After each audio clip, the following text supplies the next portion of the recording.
Start చేద్దామా sir? Why not? #AskDrJohn Watson type చేసి questions అడగండి, తప్పకుండా రిప్లై చేస్తాను. నవీన్ కుమార్ ARRK4VS. సార్, నాకు హెయిర్ ట్రాన్స్ప్లాంటేషన్ జరిగి 4 months అవుతుంది, కానీ నా హెయిర్ ఇంకా థిన్గానే ఉంది. ఫుల్గా రావాలంటే ఇంకా ఎన్ని మంత్స్ పడుతుంది? నా డాక్టర్ 6 months పడుతుంది అని చెప్పారు. ఇప్పటికి 4 months కంప్లీట్ అయింది. ఇంకా 2 months అలా ఫుల్గా ఎలా వస్తుంది? అసలు వస్తాయా సార్? హెయిర్ ట్రాన్స్ప్లాంటేషన్ జరిగిన తర్వాత జుట్టు పూర్తిగా పెరగడానికి యూజువల్గా 9 to 12 months పడుతుంది.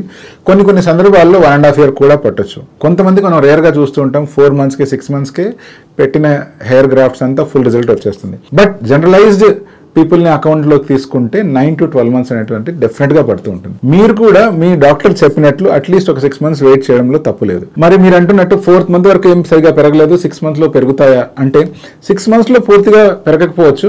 బట్ అట్లీస్ట్ ఈ 4 months కంటే కూడా ఈ 2 monthsలో డెఫినెట్గా హెయిర్ గ్రోత్ అనేటువంటిది ఇంప్రూవ్ అవుతుంది. మీరు కాన్సన్ట్రేట్ చేయాల్సిన పాయింట్ ఏంటి అంటే హెయిర్ వస్తుందా లేదా అనే స్ట్రెస్ తీసుకోవడం కంటే proper diet, proper sleep and రెగ్యులర్గా మీకు సర్జరీ చేసిన సర్జన్ అండ్ వాళ్ళ టీంతో టచ్లో ఉండి అవసరమైన బ్లడ్ టెస్ట్ చేయించుకొని ఏదైనా డెఫిషియన్సీస్ ఉంటే వాటిని ప్రాపర్గా కరెక్ట్ చేసుకోవడానికి ప్రయత్నం చేయాలి.